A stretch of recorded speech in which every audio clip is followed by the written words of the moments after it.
Halo sahabat lansia yang saya hormati, perkenalkan saya Dr. Sinta, seorang dokter keluarga yang telah puluhan tahun mendampingi kesehatan para lansia. Selama perjalanan panjang saya sebagai dokter, satu hal yang selalu membuat saya prihatin adalah kenyataan bahwa banyak lansia menganggap tubuh yang semakin lemah sebagai sesuatu yang wajar dan tidak bisa dihindari. Hari ini, saya ingin mengajak Anda melihat kenyataan dari sudut pandang yang berbeda.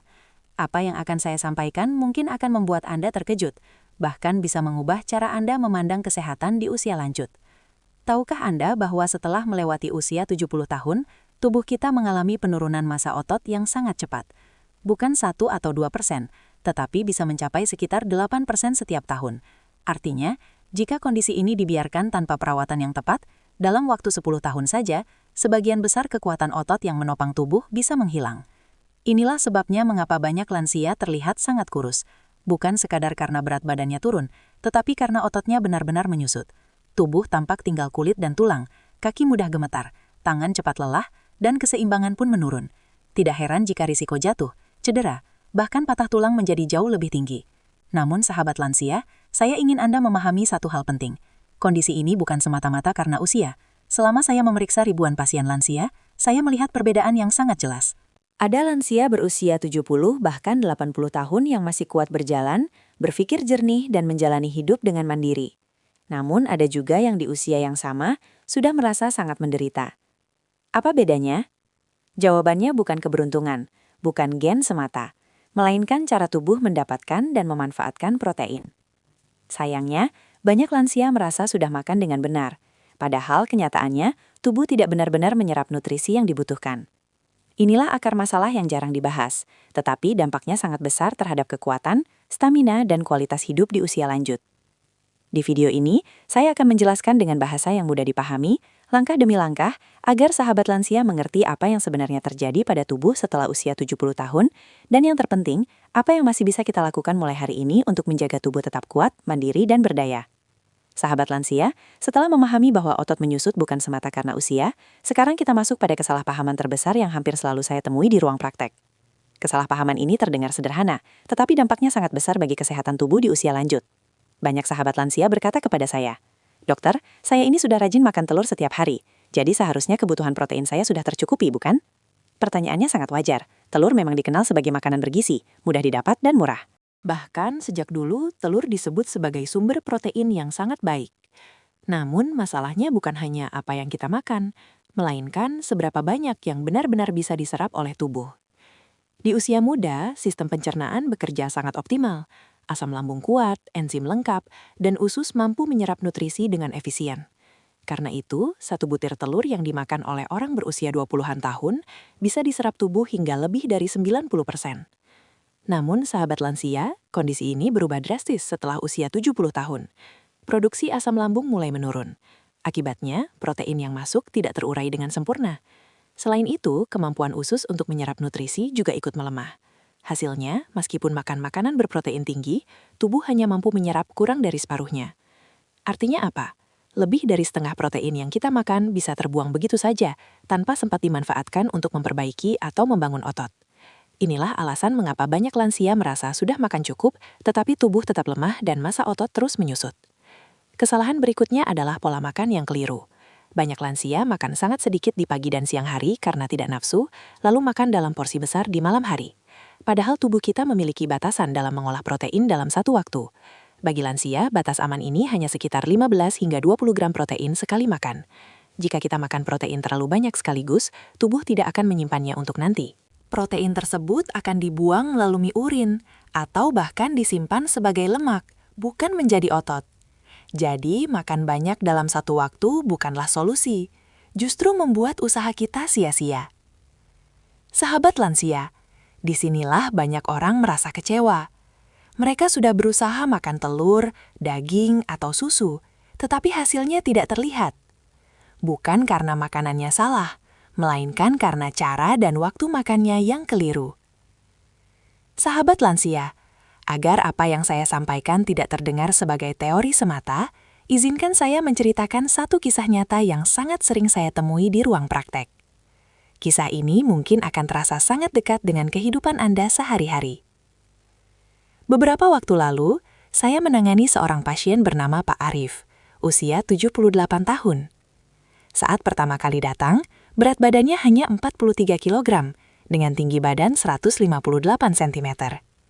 Secara kasat mata, tubuh beliau tampak sangat kurus, lengan dan kakinya mengecil, dan langkah kakinya terlihat tidak stabil. Ketika saya bertanya tentang pola makannya, Pak Arif menjawab dengan penuh keyakinan bahwa beliau sudah makan dengan baik. Hampir setiap hari beliau mengonsumsi telur rebus, dan 2 hingga 3 kali seminggu makan daging atau ikan. Mendengar itu, banyak orang akan langsung berpikir, kalau begitu, tidak mungkin kekurangan protein. Namun, sebagai dokter, saya tidak berhenti di situ. Saya mulai menggali lebih dalam. Saya menanyakan jam makan, porsi, dan kebiasaan sehari-harinya. Dari situlah masalah sebenarnya mulai terlihat jelas. Ternyata Pak Arif hampir tidak makan apapun di pagi hari karena tidak merasa lapar. Saat siang, beliau hanya makan sedikit agar tidak merasa begah. Namun ketika malam tiba, barulah beliau makan dalam porsi sangat besar karena merasa sepanjang hari belum makan cukup. Sahabat lansia, pola makan seperti inilah yang sering tidak disadari sebagai kesalahan besar. Tubuh kita, terutama di usia lanjut, tidak mampu mengolah protein dalam jumlah besar sekaligus. Sekali makan, tubuh lansia hanya mampu menyerap sekitar 15 hingga 20 gram protein. Selebihnya akan dibuang atau disimpan sebagai lemak, bukan menjadi otot. Akibatnya, meskipun Pak Arif merasa sudah makan banyak protein, tubuhnya tetap mengalami kekurangan protein yang efektif. Otot tidak mendapat pasokan yang cukup dan terus menyusut dari hari ke hari. Inilah yang membuat tubuhnya semakin lemah, cepat lelah, dan mudah kehilangan keseimbangan. Setelah memahami masalah ini, saya menyarankan perubahan sederhana. Bukan menambah jumlah makanan secara drastis, tetapi membagi asupan protein menjadi beberapa kali makan dalam porsi kecil. Sarapan diberi protein ringan, makan siang secukupnya, dan makan malam tidak berlebihan. Dalam waktu beberapa minggu, Pak Arif mulai merasakan perubahan. Tenaganya berangsur meningkat, langkah kakinya menjadi lebih ringan, dan rasa lemas yang sebelumnya sering muncul mulai berkurang. Berat badannya mungkin tidak naik banyak, tetapi kekuatan tubuhnya jelas membaik. Sahabat lansia, dari kisah ini kita bisa belajar bahwa masalah utama bukanlah kurangnya usaha, melainkan kurangnya pemahaman tentang cara tubuh lansia bekerja. Di usia lanjut, yang dibutuhkan bukan makan banyak, tetapi makan dengan cara yang tepat dan teratur. Sahabat lansia, setelah memahami bahwa cara makan protein sangat menentukan hasilnya, sekarang kita masuk ke bagian yang paling ditunggu-tunggu. Banyak dari Anda mungkin bertanya, kalau telur saja tidak cukup, lalu makanan apa yang sebaiknya saya konsumsi? Perlu saya tekankan terlebih dahulu, telur bukanlah makanan yang buruk. Justru telur adalah salah satu sumber protein terbaik. Namun masalahnya, kandungan protein dalam satu butir telur hanya sekitar 6 gram. Sementara di usia lanjut, kebutuhan protein harian bisa mencapai 1 hingga 1,2 gram per kilogram berat badan. Artinya, jika berat badan Anda 60 kg, Anda membutuhkan sekitar 60 hingga 72 gram protein setiap hari. Mengandalkan telur saja jelas tidak realistis. Karena itulah, sahabat lansia perlu mengenal sumber protein lain yang lebih padat, lebih mudah dicerna, dan lebih praktis. Makanan pertama yang ingin saya perkenalkan adalah ikan gabus kering atau ikan kod kering. Banyak orang menganggap ikan kering hanya sebagai pelengkap masakan, padahal kandungan proteinnya luar biasa. Dalam 100 gram ikan gabus kering, terkandung sekitar 75 gram protein. Angka ini setara dengan protein dalam 12 butir telur. Selain itu, ikan kering hampir tidak mengandung lemak, sehingga lebih ringan bagi lambung lansia dan tidak membuat perut terasa berat. Makanan kedua adalah tahu padat. Tahu merupakan sumber protein nabati yang sangat mudah dicerna, karena kedelai sudah diolah sedemikian rupa. Tahu juga mengandung isoflavon, yang baik untuk kesehatan tulang, terutama bagi lansia. Dibandingkan tahu sutra, tahu padat memiliki kandungan protein yang lebih tinggi dan lebih cocok untuk menjaga kekuatan otot. Makanan ketiga adalah kacang Arab atau chickpeas. Kacang ini istimewa karena termasuk protein lengkap, mengandung 9 asam amino esensial yang dibutuhkan tubuh. Selain itu, kandungan seratnya sangat tinggi, sehingga membantu mengatasi sembelit yang sering dialami lansia. 1 genggam kacang Arab setiap hari sudah memberikan manfaat yang besar. Makanan keempat yang sering tidak disangka adalah biji perila atau egoma. Kandungan proteinnya mencapai lebih dari 20%, setara dengan daging. Keunggulan utamanya terletak pada kandungan omega 3 yang sangat baik untuk kesehatan otot dan sendi. Konsumsi biji perila secara rutin dapat membantu mengurangi peradangan dan menjaga daya ingat. Terakhir, kita kembali pada telur, tetapi dengan cara pandang yang benar. Telur memiliki tingkat penyerapan protein hampir mendekati 100%, dan kaya akan asam aminoleusin yang penting untuk pembentukan otot. Namun jumlahnya cukup, 1 hingga 2 butir sehari. Sebaiknya dimasak setengah matang, agar lebih mudah dicerna. Sahabat lansia, kunci dari semua ini bukan memilih satu makanan saja, tetapi mengkombinasikan berbagai sumber protein. Dengan variasi yang tepat, kebutuhan protein dapat tercukupi tanpa rasa bosan, tanpa membebani pencernaan, dan tanpa kekhawatiran berlebihan. Sahabat lansia, sampai di titik ini kita sudah mengetahui berbagai makanan sumber protein yang sangat baik untuk usia lanjut. Namun ada satu hal yang jauh lebih penting dari sekadar memilih makanan, yaitu bagaimana cara kita memakannya. Karena sebagus apapun makanan yang kita konsumsi, tidak akan memberi manfaat bila tubuh tidak mampu menyerapnya dengan baik. Masalah terbesar pada lansia adalah menurunnya asam lambung. Saat kita masih muda, asam lambung cukup kuat untuk memecah protein menjadi bagian-bagian kecil. Namun seiring bertambahnya usia, produksinya menurun. Akibatnya, protein yang masuk ke lambung tidak terurai sempurna dan sampai ke usus dalam bentuk gumpalan besar, sehingga sulit diserap. Solusinya sebenarnya sederhana. Pertama, sertakan makanan yang bersifat asam saat makan. Makanan fermentasi seperti acar, asinan, kimchi, atau perasan jeruk nipis dapat merangsang produksi asam lambung dan membantu pencernaan protein. Cara ini sangat alami dan aman bagi lansia. Kedua, kunyah makanan dengan perlahan dan tuntas.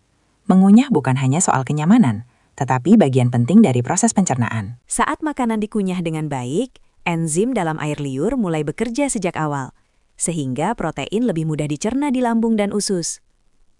Faktor berikutnya adalah kombinasi nutrisi yang tepat. Protein tidak boleh dimakan sendirian. Tubuh membutuhkan bantuan nutrisi lain agar protein bisa digunakan secara optimal. Salah satu yang paling penting adalah vitamin B kompleks, terutama vitamin B6 yang berperan besar dalam metabolisme protein. Sumber vitamin B6 bisa didapat dari kuning telur, bayam, pisang, dan ikan. Selain itu, lemak sehat juga sangat dibutuhkan. Banyak sahabat lansia menghindari lemak karena takut kolesterol. Padahal, lemak sehat membantu penyerapan nutrisi dan menjaga kesehatan sel. Gunakan sedikit minyak perila, minyak wijen, atau minyak zaitun. Cukup 1 sendok makan sehari sudah sangat membantu. Hal lain yang sering diabaikan adalah kesehatan usus. Usus yang tidak sehat akan menyerap nutrisi dengan buruk. Karena itu, konsumsi makanan fermentasi seperti tempe, tauco, yogurt, atau kimchi sangat dianjurkan. Bakteri baik di dalamnya membantu memperbaiki kondisi usus dan meningkatkan penyerapan protein. Yang tidak kalah penting adalah cara membagi asupan protein sepanjang hari. Jangan makan protein dalam jumlah besar sekaligus. Tubuh lansia hanya mampu mengolah sekitar 15 hingga 20 gram protein dalam satu waktu. Jika lebih dari itu, sisanya akan terbuang. Idealnya, asupan protein dibagi menjadi beberapa kali makan kecil dari pagi hingga malam. Sebagai contoh, sarapan dengan telur atau susu, makan siang dengan tahu atau ikan, camilan sore dengan kacang-kacangan, dan makan malam dengan sup ikan atau olahan kedelai. Dengan pola ini, tubuh mendapatkan pasokan protein secara terus-menerus untuk menjaga dan membangun otot. Sahabat lansia, jika cara-cara ini diterapkan dengan konsisten, meskipun jumlah protein yang dimakan sama, tingkat penyerapannya bisa meningkat hingga 30–40%. Inilah perbedaan besar antara sekedar makan dan makan dengan cara yang benar. Sahabat lansia yang saya hormati, sampai di bagian ini kita sudah memahami satu hal penting. Kesehatan di usia lanjut bukan ditentukan oleh seberapa banyak kita makan, tetapi seberapa tepat cara kita makan dan menjalaninya secara konsisten. Semua pengetahuan yang sudah saya sampaikan tidak akan membawa manfaat apapun jika hanya disimpan di kepala tanpa dipraktikkan dalam kehidupan sehari-hari. Karena itu, saya ingin mengajak sahabat lansia memulai perubahan dengan langkah kecil namun nyata. Jangan langsung mengubah semuanya sekaligus. Perubahan yang terlalu besar justru sering membuat kita lelah dan akhirnya menyerah. Yang dibutuhkan adalah kebiasaan baru yang bisa dijalani dalam jangka panjang. Mari kita mulai dengan rencana sederhana selama 4 minggu. Pada minggu pertama, cukup tambahkan 1 jenis makanan saja, yaitu ikan gabus kering atau ikan kod kering. Buatlah sup ikan di pagi hari. Kuahnya memang baik, tetapi pastikan daging ikannya ikut dimakan. Langkah ini saja sudah mampu memenuhi sebagian besar kebutuhan protein harian. Pada minggu kedua, tambahkan tahu padat ke dalam menu harian. Tidak perlu rumit. Pagi hari bisa dimasukkan ke dalam sup, sore hari ditumis atau direbus. Dengan 2 sumber protein ini, tubuh mulai mendapatkan pasokan nutrisi yang lebih stabil. Pada minggu ketiga, pilih salah satu tambahan, apakah kacang Arab atau biji perila. Kacang Arab bisa direbus dan dicampur ke nasi atau sup, sementara biji perila bisa dijadikan bubuk atau minyak untuk menumis sayuran. Di tahap ini, keseimbangan protein nabati dan hewani mulai terbentuk dengan baik. Pada minggu keempat, barulah kita memanfaatkan telur dengan cara yang tepat. Cukup 1 hingga 2 butir telur setengah matang per hari. Pagi 1 butir, sore atau malam bisa diganti dengan sup ikan atau tahu. Tidak perlu memaksakan diri, yang penting konsisten. Sahabat lansia, mungkin ada yang bertanya, apakah makan sesering ini tidak membuat berat badan naik? Jawabannya tidak. Justru dengan membagi makan menjadi beberapa kali, metabolisme tubuh menjadi lebih stabil. Banyak pasien saya yang awalnya khawatir gemuk, justru merasakan tenaga bertambah, langkah lebih ringan, dan tubuh terasa lebih kuat. Agar hasilnya lebih maksimal, kombinasikan pola makan ini dengan aktivitas fisik ringan. Tidak perlu olahraga berat. Jalan kaki santai selama 20 hingga 30 menit setelah makan sudah sangat cukup. Aktivitas sederhana ini membantu penyerapan protein, menstabilkan gula darah, dan menjaga kesehatan sendi. Ingatlah sahabat lansia, perubahan tubuh tidak terjadi dalam semalam. Biasanya dibutuhkan waktu 2 hingga 3 bulan untuk benar-benar merasakan hasilnya. Otot mulai menguat, stamina meningkat, dan aktivitas harian terasa lebih ringan. Kesabaran dan konsistensi adalah kunci utama. Dengan menonton video ini, sahabat lansia sudah mengambil langkah bijak untuk menjaga kesehatan diri sendiri. Sekarang, langkah berikutnya ada di tangan Anda. Mulailah hari ini juga. Belanja 1 bahan sederhana dan terapkan besok pagi. Saya Dr. Sinta dengan tulus mendukung masa tua Anda agar tetap sehat, mandiri, dan bermakna. Jika informasi ini bermanfaat, silakan dukung channel Dr. Care dengan menekan tombol like dan subscribe.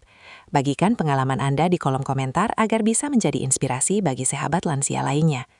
Terima kasih telah menyimak sampai akhir, tetaplah sehat, tetaplah bergerak, dan sampai jumpa di video berikutnya.